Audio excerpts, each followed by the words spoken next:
you make a certain kind of movie because that's the way you see things. And these images keep reoccurring again and again in your movies. And that's what makes you who you are.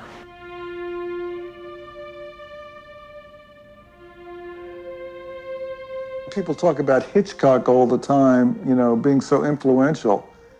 I've never found too many people that followed after the Hitchcock school except for me. Here's a guy that developed all this incredible visual storytelling vocabulary, and it's sort of gonna die with him.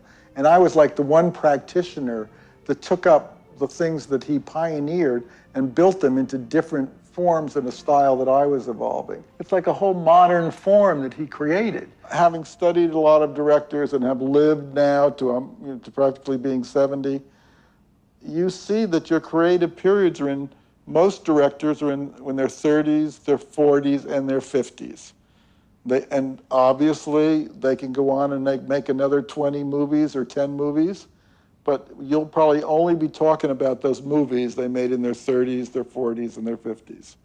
You know, and I always thought Hitchcock was a great example because, you know, after Vertigo and Psycho, and you can talk about The Birds all you want, and all the other movies they made after that, and then, of course, the critical establishment finally caught up with him and started to write about what a genius he was, except those movies aren't as good as the ones he made in his 30s, his 40s, and his 50s. You've got to be a strong physical person to do it. It physically wears you down. There's no question about it. I think William Wyler said, you know, when you can't walk anymore, you got to stop. The thing about making movies is every mistake you made is up there on the screen, everything you didn't solve, every shortcut you made, you will look at it the rest of your life.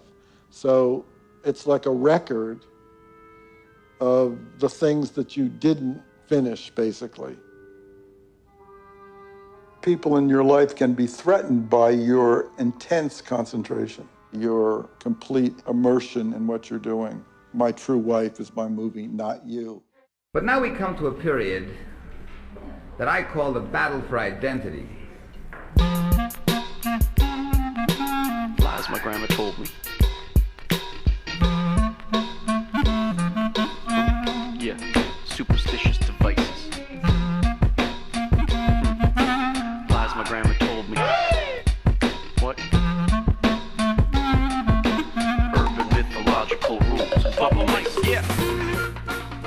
Salut les kids et bienvenue dans En attendant Godard, saison 12, épisode 13. Cette semaine, émission sur les ruines du nouvel Hollywood avec deux de ses plus glorieux représentants. Deux cinéastes du passé qui essayent toujours de discuter le présent avec plus ou moins de bonheur et de fortune. Deux cinéastes au crépuscule de leur carrière, et à voir certains films, on se dit que pour eux, la lumière s'éteint déjà, la salle est vide à pleurer, mon voisin détend ses bras, il s'en va boire un café. Un vieux pleure dans un coin, son cinéma va fermer, c'était la dernière séquence, c'était sa dernière séance, et le rideau sur l'écran va tomber.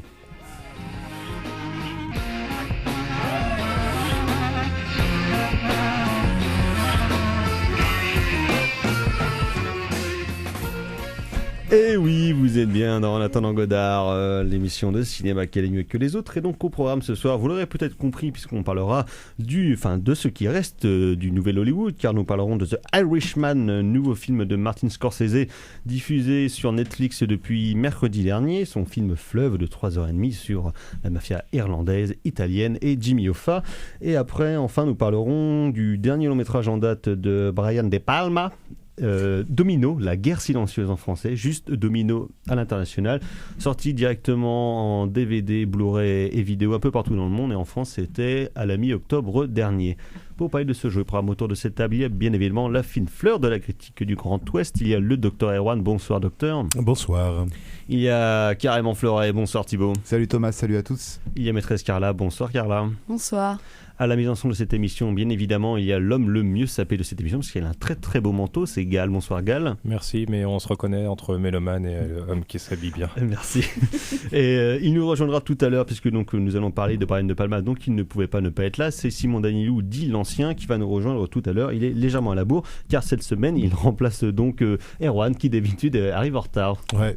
Bouh, bouh. Vous les enfants, vous pouvez le montrer du tout. Ouais. Dites qu'il est nul.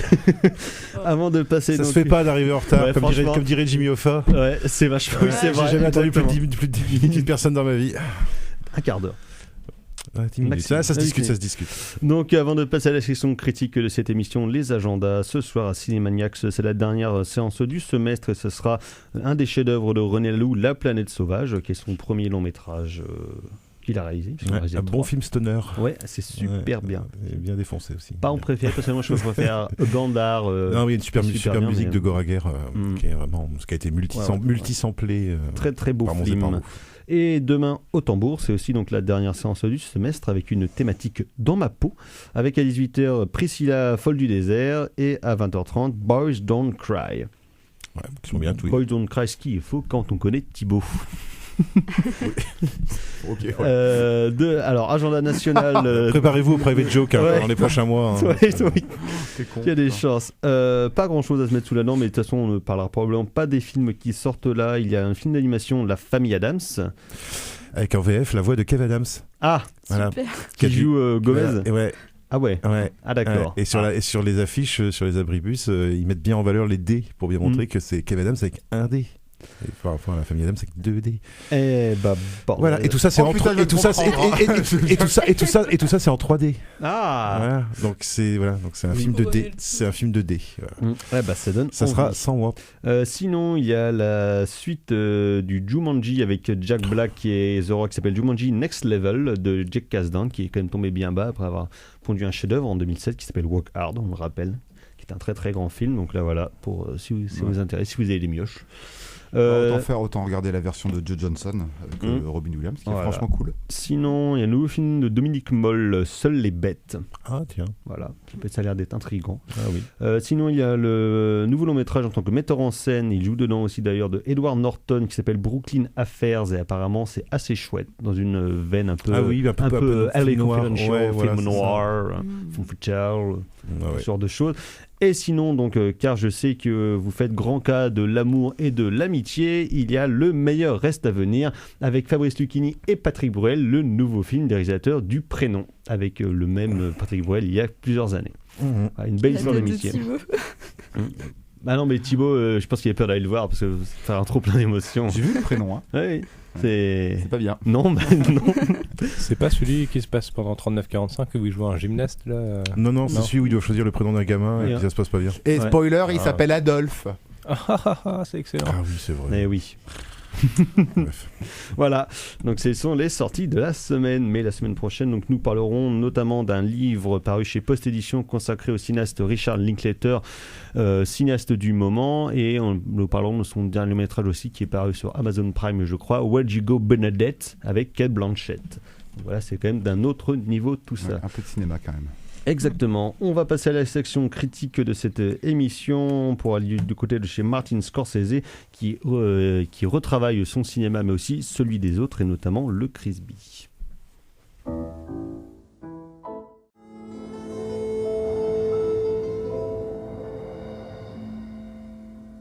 Vous êtes toujours dans En attendant Godard, sur Syllab et c'était Jean Wetzel avec le Grisby, donc thème du film Touchez pas au Grisby qui est utilisé notamment par Martin Scorsese dans son dernier long métrage The Irishman, l'Irlandais, en pas traduit parce que le titre n'est pas traduit en français, qui est diffusé depuis mercredi de la semaine dernière sur Netflix, basé sur la bio de Frank Sheeran par Charles Brand qui s'appelle I Heard You Paint Houses, donc je crois que tu peins des maisons, titre qui est explicité d'ailleurs dès la première séquence du film. Et de quoi que ça cause? Et bien donc tout simplement de Frank Sheeran qui était un tueur de seconde et de troisième main de la mafia italo-américaine, qui était un des seuls Irlandais d'ailleurs engagés à ces postes-là par les Italiens, et on va suivre 40 ans de sa vie, de la fin des années 50 jusqu'à l'année de son décès en 2003.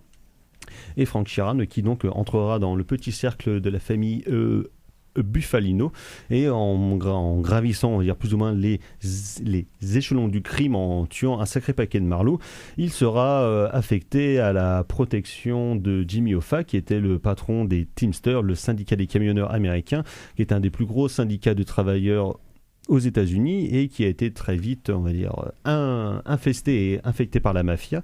Parce que Scorsese avait plus ou moins traité déjà dans Casino en 1995. En toile de fond, c'était aussi une de ses thématiques.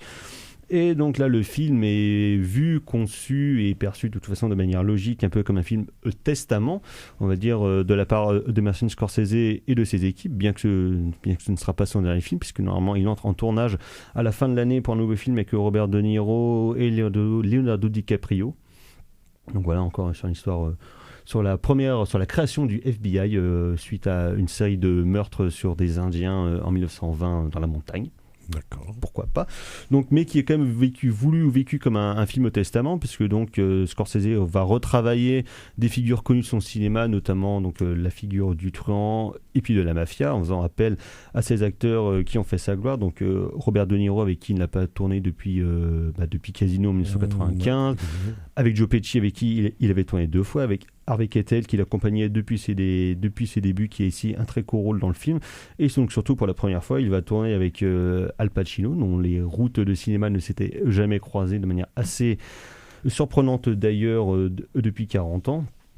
Et donc ça donne un film à la tonalité foncièrement dépressive, notamment dans la fin du film, parce que donc, le perso de Frank Sheeran, dont apparemment la bio a quand même plus ou moins pipoté, parce que lui-même a un peu tendance à vouloir réécrire l'histoire à sa propre gloire, et notamment dans ses rapports avec Jimmy Hoffa et sur la disparition encore mystérieuse, parce qu'elle n'est toujours pas avouée et toujours pas résolue de Hoffa, donc à la fin des années 60. Donc on suit un personnage qui est froid, qui est dépassionné et qui va traverser toute l'histoire américaine comme ça, et ce qui donne justement, je trouve, au film une tonalité froide, très dépressive, et on a un peu un genre de personnage mutique et qui serait presque une figure qui va rencontrer d'autres personnages qui seront plus grands que lui. Un taiseux qui fait ce qu'on lui demande de faire. Voilà, c'est ça. Donc Simon, l'ancien, est parmi nous. Il est arrivé. Bonsoir Simon. Bonsoir, merci pour m'accueillir. Donc voilà, autour de cette table, tout le monde a vu le nouveau film de Martin Scorsese qui déchaîne les passions, notamment par les procédés techniques qu'il emploie et par les thématiques aussi qu'il déploie, parce que donc c'est les personnages, donc les acteurs actuels, Robert De Niro, Joe Pesci et Al Pacino, qui jouent leurs personnages au cours de ces 30 ans de métrage, on va dire, et donc notamment par le procédé du de-aging qui fonctionne à des degrés divers et variés, et d'ailleurs pas toujours de manière très heureuse, notamment sur le perso de Robert De Niro, où on veut faire croire que c'est un homme de 40 ans qui peut les tabasser des épiciers, alors que quand même le vénérable Robert à 75 ans, donc effectivement ce sont des choses qui se voient, mais qui entrent dans la volonté de Martin Scorsese de faire un film avec ces mêmes acteurs, d'un genre de défi technologique en plus de narratif. Ouais, Simon. Je trouve qu'en fait c'est une sorte de faux sujet, mais là où quelque chose est perturbant, c'est qu'à cause de ce procédé qui est à moitié convaincant, on perd un peu la logique chronologique des faits racontés, et en fait on s'en fiche un peu, je trouve, parce que le parcours du personnage, quelles que soient les décennies, il aurait été le même. C'est juste ça, quoi. Il y a un écart ici, on voit bien que c'est leur corpulence qui va pas, en fait. C'est pas tant le visage qui est bien, l'effet est pas mal c'est leur corps parce qu'ils bougent comme des vieux, quoi. C'est vrai qu'il y a un souci entre le visage qui est donc modifié et les bras surtout, les épaules, et ça crée des sortes de Benjamin Button, c'est très bizarre. Mais à part ça, en plus je sais pas si vous l'avez remarqué, mais je trouve le regard de De Niro très bizarre, très vitreux. Je sais pas si c'est fait exprès, mais du coup ça attire beaucoup l'attention. J'ai complètement oublié le visage, je serais incapable de dire s'il a eu un effet ou pas, parce que j'étais plutôt focalisé sur ses yeux, et sachant qu'à la fin, plus ça va, plus son regard va s'embuer pour des bonnes raisons et des conflits moraux, plus mon attention était tenue par ce regard. Je suis d'accord avec toi, moi aussi ça m'a marqué le regard de De Niro et ses yeux qui sont extrêmement bleus. Je sais pas si ça a été retouché ou pas. Je saurais pas, mais il a quelque chose de reptilien, ou je sais pas, il y a quelque chose de très dérangeant par le regard, mais ça participe du personnage. Ça participe du personnage, puisque de toute façon, comme je disais, on suit strictement le point de vue de Frank Sheeran sur tous les événements. Ce qui fait qu'il y a plein de choses qui sont assez parcellaires sur la mythologie américaine, à la fois celle de la mafia, celle des frères Kennedy, tout ça. En fait, il le traverse un peu en touriste quasiment. C'est-à-dire qu'il accompagne Hoffa et tous les grands mouvements de la mafia américaine, donc avec avec les Kennedy, avec les différentes magouilles qu'ils mettent en place, mais il les suit de manière tranquille sans vraiment prendre part aux événements. Ouais, comme il le dit lui-même, on sait pas, quand on travaille pour la mafia, on sait généralement pas tout de la chaîne de responsabilité, de ce qu'on fait en fait, de la chaîne d'action en fait dans laquelle on est inséré. C'est-à-dire qu'il y en a un qui est chauffeur, qui sait qu'il doit faire ça, d'aller de tel endroit à tel endroit, un autre qui est tueur et tout. Et en fait, lui, effectivement, c'est pour ça aussi qu'il réussit. C'est que c'est un bon soldat, en fait. D'ailleurs, à un moment, sans faire exprès, il se met à bosser contre ceux qu'il emploie sans le savoir, en bossant pour un autre. Ouais. Et il y a tout ce truc avec ce passé militaire, cette idée que c'est un gars qui est bon pour suivre les ordres, en fait, qui est un bon soldat, quoi. Et c'est ce qui explique pourquoi est-ce qu'un Irlandais se retrouve homme de main dans la mafia, quoi. Et d'ailleurs, c'est assez intéressant comment le film, bien qu'il donne à voir un pan de l'histoire américaine, se repose sur des tranches de vie. Et du coup, moi, ce que j'ai trouvé intéressant, c'est ces tranches de vie-là et voir finalement comment est-ce que, une fois que le groupe s'est effrité vers la fin du film, ils vont tous en tôle. En fait, ils commencent tous à mourir de vieillesse ou plus ou moins. De mort plus ou moins violente. Voilà, c'est ça. Comment lui, il se retrouve tout seul et finalement, qu'est-ce que ça veut dire se retrouver seul une fois que le groupe de mafieux n'existe plus et oui, donc, et assumer du coup la responsabilité de ses actes, alors que jusqu'à présent c'était dilué par... C'est un film en n'ayant aucun regret. Sur le thème de l'impossibilité de la rédemption. Pour le coup, thème éminemment scorsésien. Et de rester droit dans ses bottes. Le truc, c'est que le thème est tellement scorsésien qu'on a l'impression de l'avoir déjà vu maintes et maintes fois. Et que quand tu disais que Frank Sheeran était un bon petit soldat, moi j'ai l'impression que c'est plutôt Scorsese en fait, le bon petit soldat, dans le sens où voilà, on parlera de... Oui, bien sûr, je suis sévère, je me fais un petit peu l'avocat du diable parce que le film passe très très bien au demeurant, mais on parlera de Brian De Palma, donc le vrai franc-tireur plus tard. Mais ici, voilà, on voit Scorsese, 125 millions de dollars de budget, une diffusion sur Netflix, le All-Star Cast de ces vieux trucs, avec ces vieux comparses, et en même temps, j'ai l'impression que dans la mise en scène, Scorsese s'auto-caricature.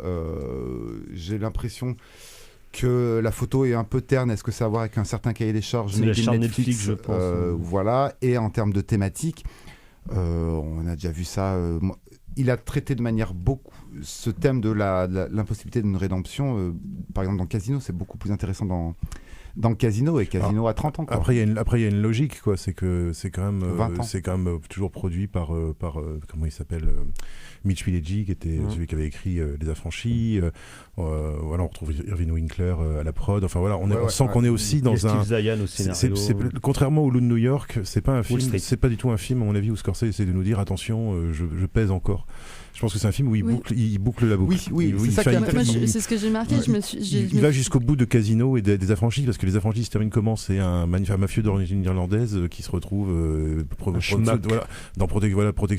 retrouve dans la protection sous témoin, et on peut que imaginer la fin de sa vie. Pareil, De Niro dans Casino, il saute dans sa bagnole au début, voilà, et là aussi on imagine la fin de sa vie après le déclin justement de Las Vegas. Et là en fait c'est vraiment ça me surprend pas trop en fait que ça reprenne vraiment, et que ça reprenne presque les choses où elles en étaient restées, pour aller jusqu'au bout, qui est la question de la mort, quoi, qui est la question de qu'est-ce qui se passe quand on a été quelqu'un de puissant, qu'on a donné la mort aux autres, et que soi-même parce que là il y a pas d'enjeu, personne ne viendra le tuer, c'est ça qui est intéressant justement, c'est qu'il y a pas d'enjeu de suspense à l'intérieur. Mais quand tu vois, heureusement que la dernière heure est là en fait, finalement, pour apporter justement ce que tu dis, Doc, pour apporter ce surplus en fait de matière, de mélancolie, ou de matière mélancolique, en fait, parce que voilà, pendant 2h30 on reste sur des choses qui sont connues et archi connues, voire limite rabattues. Et ce que disait Thomas on n'apprend rien également sur la mythologie américaine.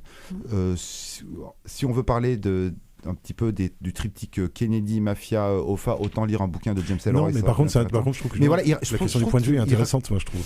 En fait, la dernière heure est éminemment personnelle, et ça c'est intéressant, même par rapport à caster Robert De Niro, voir Al Pacino, voir Joe Pesci, parce qu'il commence à avoir une certaine bouteille. Mais voilà, pendant 2h30, en fait, on erre dans un espèce de no man's land scorsésien qui est pas désagréable, mais que je trouve aussi un peu superflu. Mais voilà, qui bande mou, quoi. C'était sobre. Voilà. Mais moi, je trouve pas qu'il se caricature. C'est pas souvent. Non, moi non plus. Moi, je trouve qu'il est. Pour moi, il est loyal en fait à son cinéma et à son idée du cinéma. Oui, et puis. du coup, je pense que ce qui crée le trouble, c'est le fait qu'il utilise des procédés d'effets spéciaux, de de-aging, voilà, je cherchais le mot, qui finalement, en fait, il aurait pu très bien s'en passer. Et on l'a vu, Bellocchio avec le traître, il n'utilise pas ça, et c'est... Ça marche quand même. C'est très efficace, on comprend, il n'y a pas de problème. Oui, parce que c'est les conventions du cinéma, de toute façon, soit de prendre le même mec pour jouer pendant 30 ans en mettant genre une perruque, ou alors de prendre un acteur plus jeune pour le rejouer. Il y a Coppola qui avait trouvé un gars qui lui ressemblait comme 2 gouttes d'eau pour Space Cowboy. Oui, c'était exactement. Mais c'est ça aussi le cinéma. Je veux dire, à bout d'un moment, je sais pas, moi ça me gêne en fait. Et puis moi je trouve qu'il y a quand même des belles choses. Moi je trouve qu'il y a des histoires d'amitié qui sont superbes. Il y a des très belles 3 duos. Simon. Exactement. Non, je t'en prie, fini. Non, mais voilà, moi je trouve qu'il y a des déjà d'une part, moi je trouve qu'il y a des mouvements de caméra qui sont superbes dans le film. À la fin du film, il y a une ellipse jour-nuit là dans le couloir de l'hôpital, moi que j'ai trouvé très très très élégante. Il y a plein de moments même le plan d'ouverture dans cette maison de retraite, qui déjà dit tout quoi de la finalité même du film. J'ai l'impression de voir Dustin Hoffman dans Little Big Man. C'est exactement ce que j'ai marqué. Il y a un petit côté, c'est vrai, exactement. Et puis ça c'est vraiment un film qui. Et puis bon, il y a la scène où De Niro passe ce fameux coup de fil dont on peut pas trop dire ce qui se passe dedans, mais qui a un moment, moi je trouve, qui est vachement bien quoi, à ce moment-là quoi.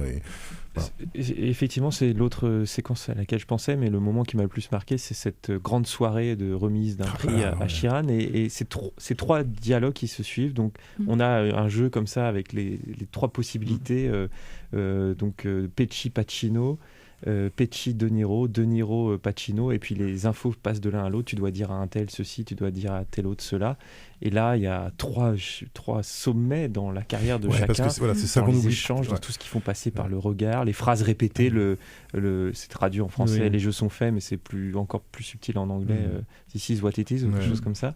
Puis on m'a dit, c'est pas moi, mais. Et là, il faut quand même saluer Joe Pesci, quoi. Ah oui, par deux séquences incroyables. Il est d'une subtilité en plus, à l'opposé de ce qu'on identifie comme le jeu de Pesci. Il hurle pas, il est pas dans l'excès, il fait juste peur. La scène du petit-déj, là, quand De Niro comprend qu'il aura pas le choix, c'est formidable, ça. Ça fait plaisir de revoir le Joe Pesci, moi j'étais... son phrasé particulier, son intonation de voix. Ouais, puis même moi je trouve que Pacino fait une prestation effectivement over the top. Mais il est peut-être plus attendu au tournant, mais il est au rendez-vous. Il tient son rang, vieux Alain, quand même, moi je trouve. Et moi c'est ça que je trouve intéressant, c'est de faire de Niro, c'est-à-dire de rebattre les cartes finalement, en termes de casting, de ce qu'il avait fait dans ses films précédents. Alors c'est pas très original, certes, mais je trouve ça, quand t'aimes les acteurs, en fait, quand t'aimes ces acteurs-là, c'est toujours intéressant de voir comment est-ce qu'ils vont jouer leur partition, quoi. Et t'as vraiment l'impression tu vois que c'est dans un orchestre et qu'ils ont changé d'instrument. C'est-à-dire que t'as vraiment ce sentiment, je veux dire, Pacino qui est en mode over the top, je veux dire, Pesci qui est hyper intériorisé, et De Niro qui a l'air faible, mais qui a l'air faible finalement comme il a l'air faible dans Il était une fois en Amérique. Et moi je trouve que le film dialogue vachement avec Les D'une fois en Amérique et vachement avec Le Parrain 2. Et c'est ça le truc, je pense que au-delà de son propre cinéma, je trouve que Scorsese il parle vachement justement du cinéma des copains. Voilà, du cinéma des potes quoi, du cinéma des potes et de ce nouvel Hollywood justement qui est en train de se terminer et que quelque part tous ces acteurs-là représentent, peut-être pas Joe Pesci mais Al Pacino et De Niro carrément quoi. Et il y a quelque chose de très alors après peut-être qu'il faut pas voir trop les choses à travers les lignes, mais moi je trouve que j'étais assez touché quand même par la fin du film, parce que tu vois comme que il y a une espèce de lucidité sur l'idée du pouvoir, sur l'idée des choses qu'on croit posséder, des choses qu'on croit transformer. Quand tu vois son précédent film qui était Silence, qui est pareil, qui est quand même taraudé par les mêmes questions, mais de manière beaucoup plus austère et on va dire justement là c'était empreint de son amour pour le cinéma asiatique et notamment de Kurosawa, qui est un film qui était quand même assez plombant sur la fin aussi, mais je trouve de la bonne manière. Mais c'est un film qui était terrifiant sur sur le rapport de Scorsese à la mort qu'il attend visiblement assez sereinement maintenant, mais quand même qui était encore même, pétri par le doute. Et même justement la scène avec le prêtre à la fin avec De Niro où il dit qu'il regrette rien, moi je trouve qu'elle est vachement bien cette scène là, parce que moi je me suis dit tiens allez, ça y est, un prêtre catholique, ça y est, bon allez, Scorsese va nous sortir le bon coup de la rédemption, et justement il n'y a pas de rédemption. Et ça c'est intéressant parce que c'est pas un héros sacrifié comme Travis Bickle dans Taxi Driver quoi, où tu vois qui cherche là où Harvey Keitel dans Mean Streets quoi, qui cherche la rédemption et qui la trouvent dans la violence en fait, qui sont dans une espèce de spirale infernale en fait, où plus ils veulent se racheter, plus ils souffrent en fait, alors que là il y a même pas cette histoire de souffrance quoi, le mec est complètement dépassionné quoi par rapport à ce qu'il a fait quoi. Ouais non, juste tout à l'heure tu as utilisé le mot partition et je trouvais que par rapport à ce que tu disais aussi Simon, que de ces dialogues comme ça qui s'entremêlent, et moi j'ai vraiment trouvé que c'était un film qui avait un certain rythme et qui était aussi parce que c'est un film qui est très bavard, hein. C'est pas du tout un film d'action. C'est un film aussi qui est intéressant parce qu'il repose sur l'entremêlement de différentes temporalités et ça, en fait c'est vrai que ça m'a fait penser à Little Big Man avec Dustin Hoffman, où en fait on part comme ça d'un point de départ, donc la réminiscence du personnage qui est peut-être sur une nostalgie et puis aussi des regrets et cette voix off comme ça qui va dérouler tout le long du film pour arriver à une autre temporalité qui est celle du road trip, qui amène à une autre temporalité qui sont celles des flashbacks. Et c'est vrai que le film est un petit peu difficile à suivre, je trouve, à des moments, parce qu'il y a tout ça qui s'entremêle, mais ça fait cette voix off, je l'ai trouvée vraiment intéressante parce que très bien écrite, parce et puis, que les temporalités sont bizarres aussi, très rythmées quoi, et puis qui convoque le spectateur en tant que spectateur de cinéma, et moi du coup ce qui m'a un peu gênée, c'est de voir ce film sur mon écran d'ordinateur. J'aurais préféré voir ça au cinéma. Parce que moi je me suis pas emmerdé quand même non, sur 3h30 de film. Et puis en fait j'avais un petit peu, il y a des moments j'ai décroché. Moi j'avais un peu de mal à la première demi-heure, j'ai eu un peu de mal, et en fait plus le film avance et plus je trouve qu'il est intéressant. Parce qu'il a un rythme très bizarre par rapport au cinéma d'aujourd'hui, qui est vraiment pas un rythme pépère mais qui prend son temps. Après on connaît les processus, c'est pas un truc hystérique. Vu qu'on a ce que je disais avec peut-être un poil de mauvaise foi, c'est qu'on est en terrain connu, donc on sait, comme le disait Carla, que la voix off va arriver, que finalement elle va nous happer, parce que Scorsese fait toujours ça. On sait également qu'on est dans ce côté les grandes fresques, je vais dire pseudo-historique, on va mettre pseudo entre guillemets, de Scorsese, comme Gangs of New York, comme Casino par exemple. Donc on reste quand même en terrain conquis, mais au final, voilà, il y a une science du rythme, il y a quand même une fabrique derrière ce côté que je disais un petit peu peut-être auto-caricatural, mais il y a quand même un sens. Il y a quand même une fabrique, il y a quand même la fabrique scorsésienne qui est là, avec bien entendu ses défauts, mais aussi ses qualités. Ses qualités, c'est que 3h30, globalement, mis à part peut-être la première demi-heure, 3h30, ça passe crème. Et on peut rebondir vite fait et conclure aussi vite fait sur la pseudo polémique qu'il y a eu sur les réseaux sociaux. Quelle est la polémique comme quoi le fait que Scorsese fait un film trop long. Je vous invite les gens à revoir Laurence d'Arabie par exemple, ou l'étude du fond en Amérique, ou Le Parrain 2. Le problème c'est pas la longueur en fait, c'est la longueur n'est pas un problème. Voilà, exactement. La longueur n'est pas un problème, c'est toujours l'écriture. Et là, l'écriture est merveilleuse. Oui, pour moi, en fait, c'est vraiment encore une fois un film de personnages, parce qu'il y a des acteurs qui sont là aussi pour faire le taf et qui savent le faire.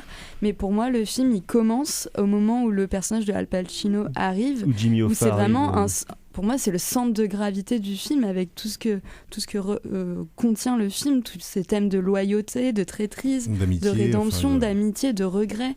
Et pour moi, tout gravite autour de ce personnage-là. Et à partir du moment où il arrive, je trouve que là, le film, d'un coup, on peut rentrer dedans. Avant, j'ai trouvé que c'était plus compliqué de trouver sa place. Simon. Et je suis assez d'accord, et pour mettre un bémol et rejoindre quand même Thibaut sur certains points quant à l'impression de redite qu'on peut avoir par rapport au cinéma Scorsese, c'est au niveau des personnages secondaires. J'en ai trouvé plusieurs assez faiblards dans des moments un peu attendus à la Scorsese, avec un personnage un peu too much, ou qui va attirer l'attention. Je pense au binoclard dans la voiture à la fin.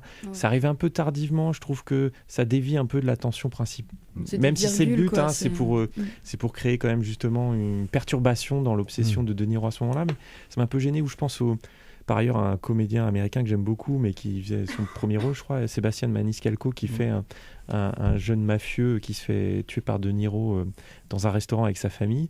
Et je trouvais que sa caricature de l'italien, comme il l'a fait sur scène en tant qu'humoriste, et là elle est quasiment telle quelle dans le film, c'était un peu ça sortait un peu, ça faisait un peu fausse note. C'est ce moment où il y a Jim Norton qui joue Don Rickles aussi, cette ambiance là, ça fait scène à la Scorsese.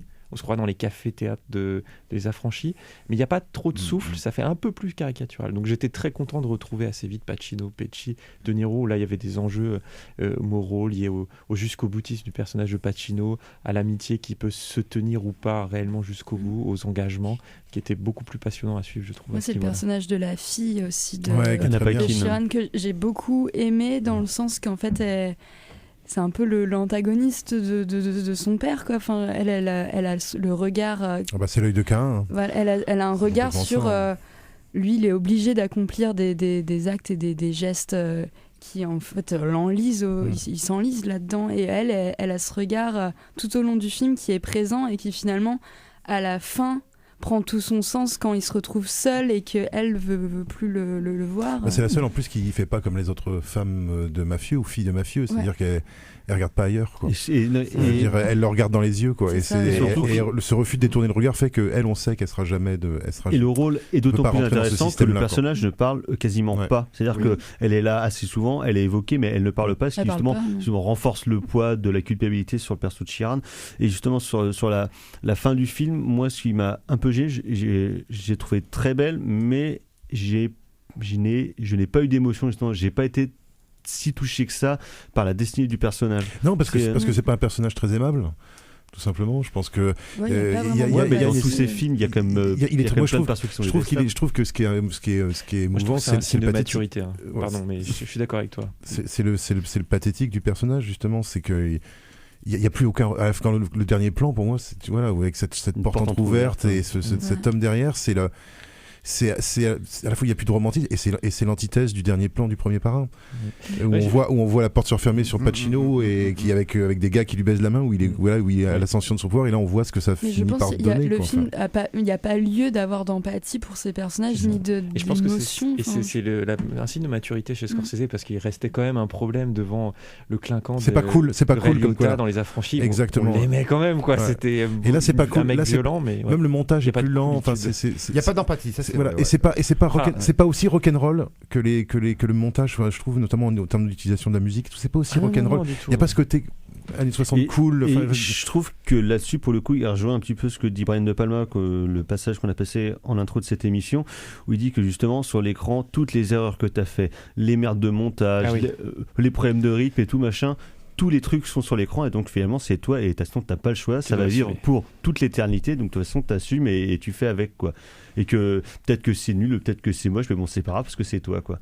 Et c'est un caractère qui est hyper fataliste et qui rompt justement avec le cynisme que peut avoir le perso de Brian De Palma des fois, et qui justement, je trouve que là Martin Scorsese rejoint en vieillissant. Finalement il a de plus en plus tendance à se rapprocher, parce que déjà un peu avant dans sa filmo, comme on parlait justement de parler des films des potes et tout machin, donc là les films de Coppola, il avait déjà fait ça dans Les Nerfs à vif, qui est un film qui ressemble à un film de Brian De Palma mais tourné par Scorsese. C'est clair. Il y a vraiment un caractère comme ça, pour en plus qu'il y a un projet qui à la base devait être fait par Spielberg, où justement il y a toutes les circulations dans le cinéma de cette bande-là qui se retrouvent quand même assez tôt, et que là il retravaille justement de manière beaucoup plus subtile et apaisée presque. Après, c'est dépassionné en tout cas. Dépassionné. Après, sans plus aucun romantisme. Par rapport à, moi, je me demande si ce manque d'émotion, qui pourtant devrait être palpable. Donc, ça vient bien entendu. Moi, je suis d'accord avec vous sur cette question de la maturité, sur la question d'antipathie de Charles, mais est-ce que finalement on a de l'empathie mais pas de la sympathie. Excuse-moi, je voulais rebondir sur ce que tu as dit. Est-ce que finalement ce manque d'émotion ne deviendrait pas des procédés techniques également, peut-être pas mal maîtrisés par Martin, mais qui nous fait qu'en fait au début on n'est pas rentré dans le film par certains aspects, notamment je reviens sur le de-aging qui est avec une scène d'épicerie qui est assez catastrophique. Non, c'est pas possible. Et finalement en fait du coup on a du mal à rentrer, du coup on a du mal à en sortir tout simplement. Finalement moi, ça m'a choqué, finalement ça m'a perturbé. C'est presque logique qu'il n'y ait pas d'émotion dans ce film là au vu de notre entrée dans le film. C'est fake. Alors que ça se veut un film réaliste, et c'est très bizarre. Mais il remporte la mise avec des chants contre chants, c'est ça qui fait. Mais voilà, c'est du ça. Cinéma. C'est que à la sortie, avec deux, trois grands acteurs, des chants contre chants. Et puis... On va devoir s'arrêter là, messieurs. Donc c'était le nouveau long-métrage de Martin Scorsese, The Irishman, qui dure 3h30 bien tapé et qui se suit quand même de manière tout à fait agréable. On va continuer à explorer ce qu'il reste du nouvel Hollywood, avec donc ce qui est peut-être le dernier de ces francs-tireurs, avec son nouveau film Domino.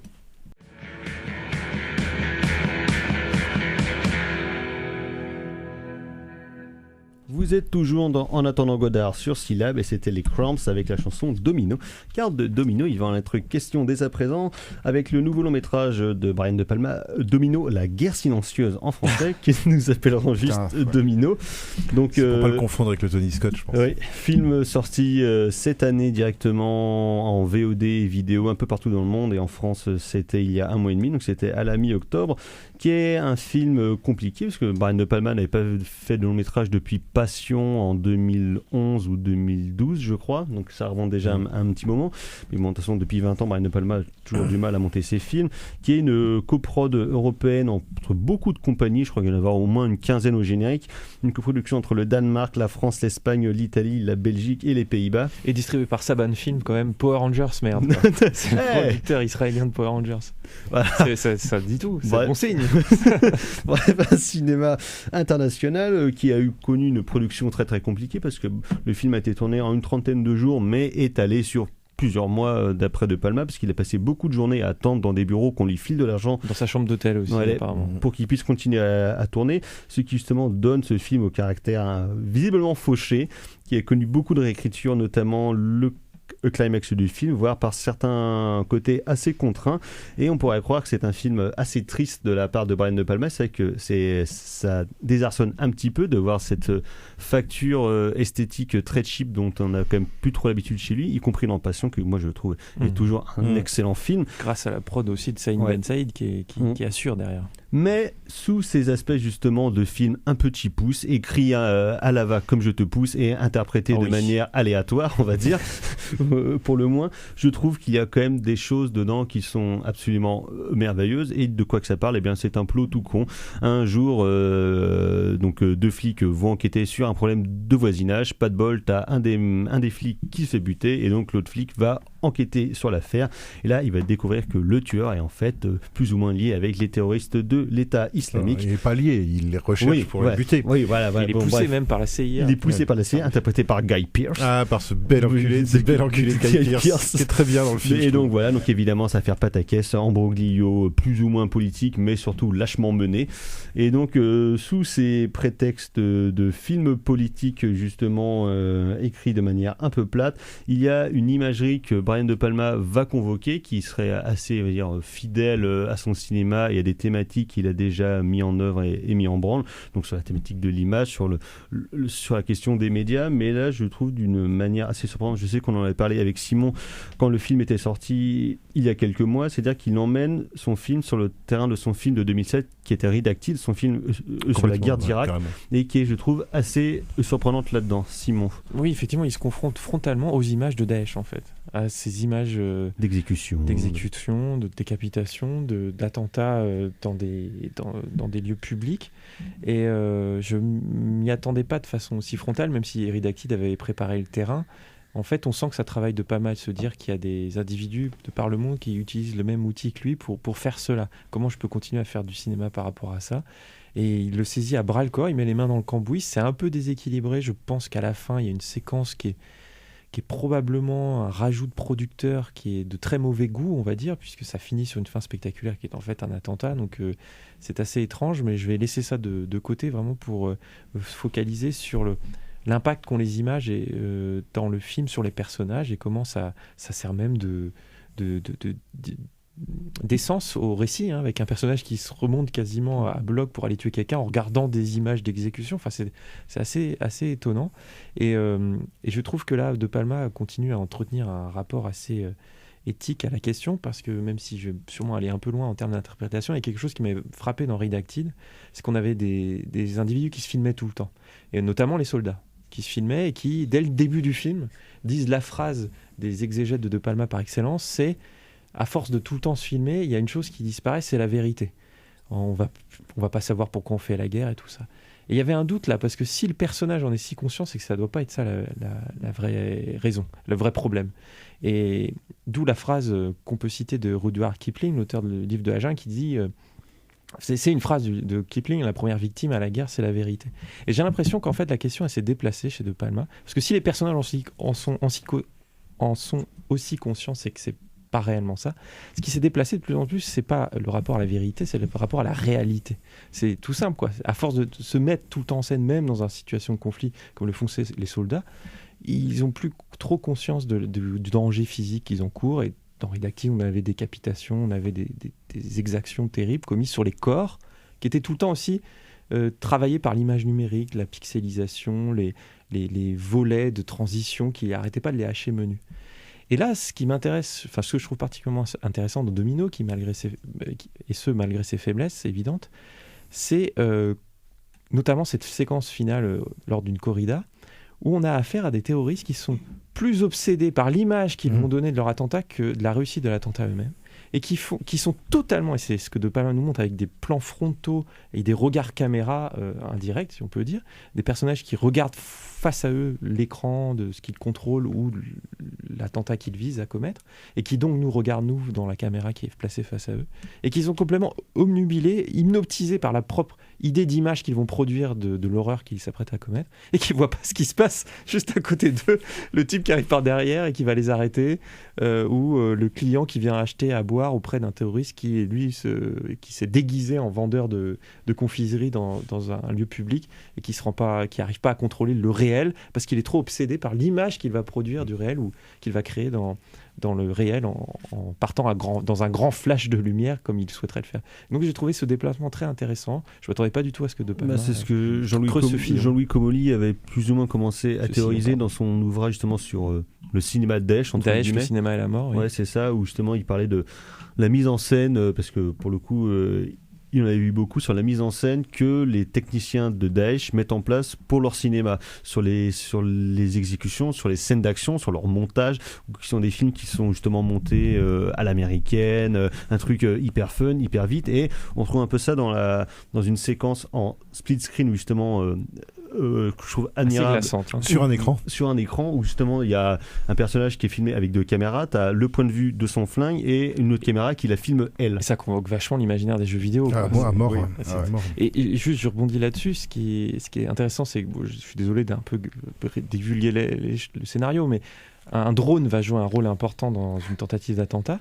Et ce qui est frappant, c'est que si on lit les interviews de De Palma il y a quelques années, il avait dit, moi, au jury de Toronto, je crois, j'ai prévenu le jury, je lui ai dit, le prochain film où il y a un plan en drone, je quitte ma fonction de président du jury, quoi. Parce qu'ils disent, on peut plus, ça revient tout le temps, il n'y a pas de bonnes idées, c'est sous prétexte qu'on peut le faire, on le fait. Et là, c'est ça qui pointe du doigt. C'est voir ce qu'il a pensé des Misérables. Oui, justement, où il y a un drone qui est justifié narrativement. Ouais. Après, il avait dit que dans, je l'ai pas vu, mais le film de Dupontel, Revoir là-haut, je crois, il avait bien aimé le plan du drone. Je sais pas à quoi il consistait. Moi, j'ai détesté ça. Il y en a beaucoup. Mais De Palma a très mauvais goût en termes de films qui là, pour le coup, l'utilisation comme beaucoup, du drone, comme beaucoup de grands cinéastes, il a quand même souvent des remarques les effets. Brian De Palma est un cinéaste qui, du coup, est désinstallé.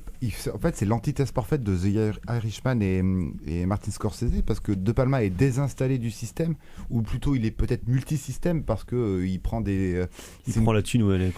C'est une coproduction internationale jusqu'au plus profond de son épiderme, et pourtant, malgré cette faiblesse de budget, malgré ce côté ultra maverick, là c'est même plus ça reste un franc-tireur de Palma, mais là c'est le contrebandier total. Il nous raconte quand même quelque chose du monde actuel, il nous fait un film politique, et malgré les ultra faiblesses, bien sûr que c'est cheap, bien sûr que dans l'absolu c'est pas un bon film, bien sûr que ça joue mal, bien sûr, mais quand même il nous raconte quelque chose, et il nous raconte ce que c'est le monde, ce que c'est, et Simon l'a bien dit, comment on utilise une image, ou comment en fait on peut réfléchir sur une image et un champ contre champ entre nous et puis ce qu'en fait Daesh actuellement. Et ça, c'est la plus grande force du film. Et tous les budgets du monde, tous les plus grands acteurs du monde ne pourront rien contre un tel propos. Et surtout qu'il y a une réversibilité en plus à ce régime des images terroristes, puisqu'il y a les images de la CIA, en fait, notamment les images d'interrogatoire. Il y a une bonne blague là. Vous n'avez pas lu les emails, mais bien sûr qu'on a lu les emails, on est américain. Ben oui, et le dit truc... par un Australien, si je ne m'abuse. Dit par un Australien, ouais. Et là, je trouve que justement, c'est assez intéressant, parce que c'est assez, finalement, il va, même si c'est sans doute réducteur, mais il va assez loin, finalement, dans l'idée que, finalement, la géopolitique actuelle est essentiellement une affaire de voyeurisme, quoi. Et qu'en fait la pulsion voyeuriste est devenue tellement forte du fait justement d'Internet, des réseaux sociaux, de la télévision et du cinéma, qu'elle finit par contaminer le réel et à transformer le réel de manière concrète, puisque c'est ce désir d'être vu, c'est ce désir de montrer qui finit par pousser les gens, enfin pas que ça, mais finalement qui finit par devenir le moyen de commettre un acte terroriste, mais aussi de retenir des gens contre leur gré. Et ça, je trouve, c'est assez... c'est pas forcément hyper novateur, parce qu'il y a d'autres cinéastes qui ont bossé là-dessus, mais je trouve que c'est intéressant de voir comment il actualise finalement quelque chose qui traîne dans son cinoche quand même depuis vachement longtemps, qui est quand même cette idée que... et qui vient d'Hitchcock, hein, qui est l'idée du rapport entre la pulsion voyeuriste et le meurtre. C'est ça, en fait. De la pulsion voyeuriste et la pulsion de domination, en fait, de domination motivation de l'autre, soit par le meurtre, soit par le contrôle. Ouais. Voilà. Domino reste un film de Brian De Palma parce que, comme tu dis, il y a les thématiques de palmiennes à Burn, mais néanmoins, à chaque film qu'il fait, en fait, il y a toujours ce petit truc en plus, ce petit déplacement, j'aime bien ce terme, qui fait que De Palma, finalement, se construit sa filmographie malgré les faiblesses, se construit sa filmographie mais de manière hyper cohérente. Et il est en raccord avec le monde contemporain. Et c'est ça On qui en est parlait fascinant. tout à l'heure avec le doc, justement, ou même sur des séquences d'action, enfin, qui seraient supposément des scènes d'action, il arrive à les détourner, notamment une scène de poursuite sur les toits au début du film, qui est la scène de poursuite la plus molle du monde, qui est très drôle, avec des mecs C'est un hommage à Vertigo, hein. ouais, qui se mais qu'un hommage inversé sur, à Vertigo, qui se poursuivent sur 10 mètres carrés de toit, quoi, et sur une gouttière, et qui arrête pas de galérer pour essayer de se rattraper, qui arrive pas à se rattraper. Enfin voilà, là pour le coup c'est la réalité qui rattrape. Ouais, alors que c'est construit c'est un décor qui fait très studio en plus. Même si c'est peut-être, je sais pas si c'est un décor réel ou non, mais la façon dont il est éclairé, c'est l'étalonnage qui fait que c'est un côté plastique. Alors c'est ça. Alors le truc c'est qu'il faut signaler qu'il a un gros allié quand même sur ce film-là, c'est son directeur de la photo qui est. Mais oui, les scènes d'intérieur sont très belles. Qui s'appelle je sais plus comment, qui est un français, je crois, qui est un français, je crois, et voilà, et à qui il a visiblement demandé, mais comme à Pino Donaggio, de pousser tous les potards à fond. Oui, heureusement il a Donaggio à la musique, qui est super. Moi je l'écoutais en boucle, la BO en elle-même, la petite variation sur Boléro de Ravel. À la fin, Sakamoto l'avait déjà fait pour Snake Eyes, là il le refait pour la scène de la corrida. Et puis Bill Pankow au montage. Bon, c'est peut-être pas par le montage que le film brille, mais il avait quand même ces deux acolytes pour le soutenir dans ces moments difficiles. On reste dans une logique, voilà, il y a des cadrages, des surcadrages qui sont absolument magnifiques. Tous les trucs avec les écrans sont bien. Il y a les écrans sont bien. Il y a des. Il y a un plan notamment. Les inserts sont morts.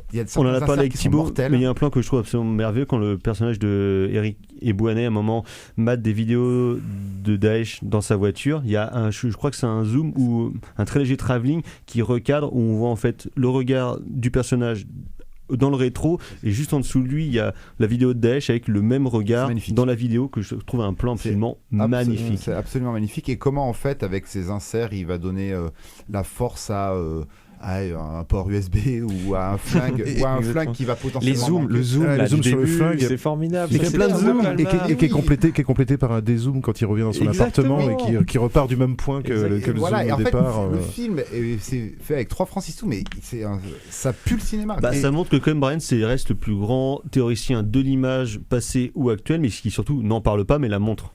Montre viscéralement et littéralement. Une image qui pense, des images qui pensent. Voilà, mais une image qui ne ment pas. Après pour moi je trouve que on est un peu sévère avec les acteurs, parce que je pense que les acteurs font un peu ce qu'ils peuvent quand même. Il faut le revoir, parce que la justesse de leur jeu se révèle à la en fait moi le scénario est un peu nébuleux. Voilà, au début tu te demandes vraiment pourquoi il joue comme ça. C'est parce que après quand tu relis un tel a fait ceci pour cela, c'est un peu mieux. Ce qui pêche un petit peu, je trouve, c'est le problème, c'est le développement de personnages. C'est-à-dire qu'il leur arrive plein de trucs à ces personnages. Le film fait 1h29, donc il leur arrive des gros de générique. Il leur arrive des gros trucs quand même à ces personnages. On apprend, il y a quand même des grosses révélations et tout. Et c'est vrai que comme ils ont pas le temps, on n'a pas le temps d'élaborer les personnages. Il n'a pas pris le temps d'élaborer les personnages. Enfin, il n'a pas eu le temps de développer ces personnages. Du coup, ça retombe un peu. Et c'est bien dommage, parce que je trouve qu'il y a des enjeux émotionnels chez les personnages qui, en plus, expliquent la fin du film. Qui, notamment chez le personnage de Caris Van Houten, que moi je trouve très bien, quoi. Je veux dire, ou comment finalement le réel à la fin du film finit par rejoindre la géopolitique et finit par définir à nouveau la géopolitique. Et finalement le personnage de Caris Van Houten, mais comme d'une certaine manière le personnage du flic interprété par Nicolas Coster-Waldau, finalement c'est eux qui sont chargés par leurs sentiments, parce qu'ils ont des émotions qu'ils n'arrivent pas à contrôler. Boussole morale pour le spectateur. Voilà, et alors qu'ils font des choses totalement immorales. Et même le personnage de cet homme qui veut se venger du meurtre de sa famille, cette espèce de pulsion de mort en fait, finissent par remettre à plat le réel et à s'opposer à l'image. Et du coup, c'est vrai que moralement, c'est un film que moi je trouve qui est très qui est justement, comme j'aime bien chez De Palma, c'est-à-dire assez ambigu, c'est-à-dire que les gentils du film, c'est quand même pas des gens très bien, quoi. Et c'est des gens qui commettent des actes pour des raisons quand même hyper personnelles, hyper pulsionnelles et hyper personnelles. Et en fait, c'est au bout d'un moment, c'est l'affrontement, c'est ça, d'une pulsion voyeuriste contre une pulsion de une pulsion de sexe. Et finalement, on a une espèce de alors je sais pas, peut-être que c'est moi qui surinterprète aussi, hein, mais au bout d'un moment, moi j'ai vraiment l'impression d'une espèce de lutte entre un héros qui serait justement la pulsion amoureuse ou la pulsion amicale, enfin l'amitié ou l'amour, et puis un Thanatos qui serait l'image, quoi. Et l'image, ça serait serait la pulsion de mort par excellence, et le voyeurisme qui accompagne l'image aussi, quoi. Alors peut-être que là après je psychologise un peu trop, là je veux pas non plus vous m'excuserez, hein, si c'est le cas. On va devoir s'arrêter là, messieurs, merci. Donc c'était le long métrage de Brian De Palma, Domino, que vous aurez compris, nous vous recommandons chaudement, et pas uniquement parce que nous sommes des autoristes de palmiens indécrottables. On va passer au coup de cœur, Dr. Erwan. Alors ouais, ça sera beaucoup plus régressif, ça sera La folle histoire de l'espace, un film culte, et je pense que j'entends les gens déjà de l'autre côté faire bouh, tu l'avais pas vu. Et ben non, il rembobine, enfin il VHS du film. Où il repasse la VHS du film, où il passe le désert au peigne fin avec des peignes géants, où il y a plein de alors c'est comme toujours chez Mel Brooks, c'est un avec peu Pizza the Hut au lieu de Jabba. Voilà, avec Pizza the Hut et tout. Alors comme c'est souvent chez Mel Brooks, c'est toujours un peu poussif en termes de rythme. Foutraque. Voilà, un peu foutraque, mais il y a quelques fulgurances. Il y a quelques fulgurances comiques qui sont pas mal. Carrément Floré. Et ben on a parlé de Scorsese et de De Palma, donc du coup mes coups de cœur ça va être mes Scorsese et De Palma préférés, donc Taxi Driver pour l'un et L'Impasse pour l'autre. Ouais, je suis d'accord. Ouais. Maîtresse Carla. Alors pour commencer, joyeux anniversaire Jean-Luc, parce qu'on l'a pas dit. Oui, Jean-Luc Godard a 89 ans aujourd'hui. Ouais. Ah, bon anniversaire. Et presque toutes ses dents. Et sinon, donc j'avais diverses choses, bien diverses pour le coup. J'avais une émission de radio de France Culture, une rediffusion de 84, l'émission s'appelle Le Secret de Jean Vigo, qui convoque un peu Michel Simon, Jean Dasté. C'est une émission de Michel Bouju.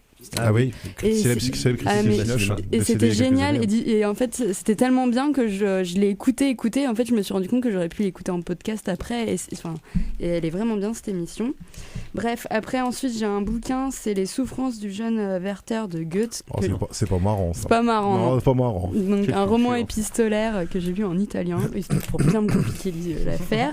Et mais pour une note un peu plus funky, donc ce sera It Wasn't Me de Shaggy. Voilà. Ah oui, sans transition, sans transition. Simon. Eh bien écoutez, revoir en bonne compagnie, j'allais dire, L'Auberge du Dragon de Tsoyark, on va dire, de Raymond Lee et de Tsoyark aux trois continents, dans un beau DCP. C'était vraiment le pied intégral. Ouais, c'était le pied. Ils étaient fous à la Film Workshop. Ouais. Et moi, dans un tout autre genre, une fois de plus, ça sera le nouveau livre de mon chéri d'amour Philippe Garnier, qui a sorti chez l'Arabia Sterling Hayden, l'Irrégulier. Donc voilà, c'est du Philippe Garnier, c'est évidemment le meilleur bouquin de cinéma que vous lirez cette année, c'est absolument formidable et ça donne envie de se replonger encore dans la filmographie de ce taré de Sterling Hayden. Merci à Gal pour la technique, merci à tous, merci Simon d'être venu pour parler des choses d'importance, il m'a dit non tout à l'heure. Il aimerait. On se retrouve la semaine prochaine pour parler notamment donc de Richard Linklater, prochaine émission, prochaine édition. Ciao, bonsoir. Salut. Ciao. Salut.